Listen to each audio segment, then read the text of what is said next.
Bonjour à tous, bienvenue sur l'Argus. Comme vous pouvez voir, aujourd'hui nous avons décidé de la jouer façon Novak Djokovic pour vous présenter cette série très spéciale de la nouvelle Renault 5.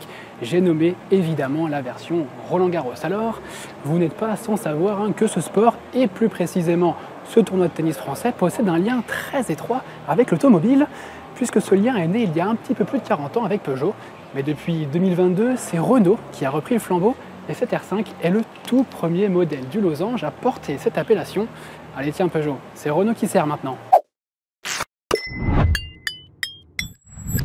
Alors évidemment, c'est plutôt un choix malin de la part de Renault d'avoir choisi cette R5 pour inaugurer ce blason, puisque la marque va évidemment capitaliser sur le look très réussi de cette citadine. Là, honnêtement, on est sur un passing revers de très grande qualité du côté du marketing Renault, puisqu'on savait dès le départ ce qu'on allait faire évidemment avec cette R5.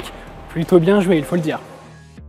Pourtant, quand on la regarde, cette R5 Roland Garros, eh bien, elle n'est pas très différente d'une version classique, surtout dans ce coloris bleu nocturne qu'elle partage évidemment avec le reste de la gamme. Alors elle s'identifiera plus facilement dans son coloris exclusif gris et schiste mat, mais on a aussi d'autres éléments qui permettent de la distinguer par rapport à d'autres versions. Je pense évidemment au logo Roland Garros qu'on a ici à l'avant de la porte, un logo qui est encerclé de ces petits symboles en croix Saint-André, un symbole qui évoque l'architecture du stade Roland Garros construit en 1928. Et puis, autre élément de distinction, ces jantes de 18 pouces avec un écrou central ici façon Formule 1.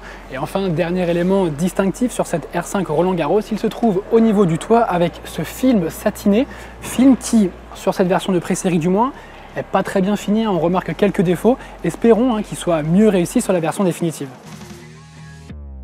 Et c'est à peu près tout. Alors oui, vous allez me dire, c'est pas beaucoup, c'est pas faux, mais en même temps, c'est voulu puisque, rappelons-le, l'univers Roland Garros, eh bien, c'est avant tout le chic, la sobriété et donc la classe. Et croyez-moi, cette R5 Roland Garros, elle va en avoir à revendre du style lorsqu'elle va se pavaner dans les chics rues des centres-villes. Allez, celle-ci c'est la bonne, elle part à plus de 200. Non, comment ça, monsieur l'arbitre? Non, je suis pas d'accord, elle est bonne celle-ci, elle est pas faute. Venez voir, on va aller voir à la vidéo, venez voir.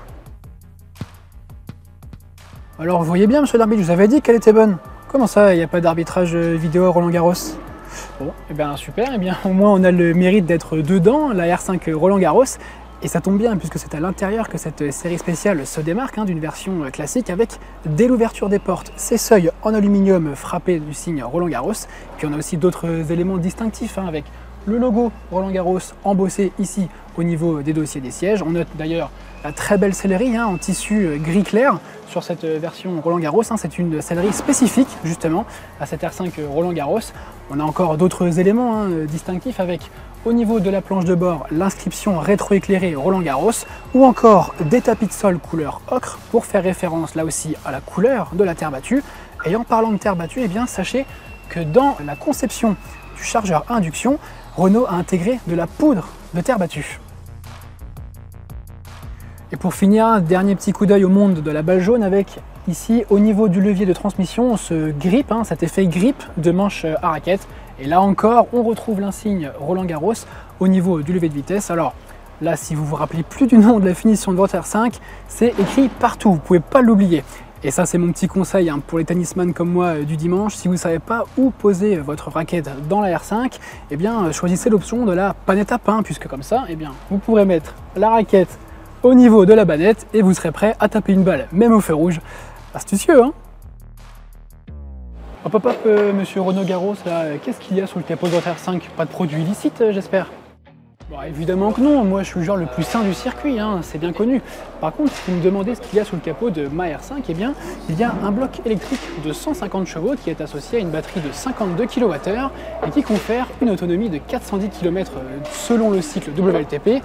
Sinon, en termes tennistiques, eh bien, ça équivaut à un petit peu moins de 2 heures de jeu si vous roulez à 130 km/h avec cette R5, puisque nos données ont révélé que la R5, en conditions routières sur autoroute, peut parcourir jusqu'à 243 km réels. Ouais, ça fait pas beaucoup en endurance. Bon allez, parlons prime maintenant, enfin tarif quoi, vous m'avez compris. Pour vous offrir cette R5, pour l'heure, eh bien, vous pouvez seulement acheter un AirPass moyennant un tarif de 150 €.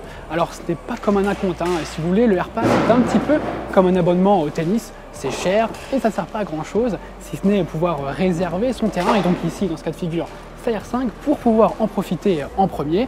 La commercialisation de cette R5 Roland Garros aura lieu en mai, lors de la quinzaine du tournoi de Roland Garros. Et là, à cet instant, eh bien, il faudra débourser aux alentours de 37 000 € pour vous offrir cette petite citadine dans sa série spéciale. Ce sera environ 2 000 € de plus que l'actuelle version haut de gamme de la R5, l'Iconic 5. Et puis un petit peu comme à l'image de Peugeot, on peut s'attendre à découvrir d'autres modèles Renault badgés Roland Garros, pourquoi pas la nouvelle Renault 4 et peut-être la future Twingo qui arrivera elle en 2026. Bien moi du coup je vais retourner m'entraîner parce que je pense que je vais revenir sur le terrain assez vite. Ciao.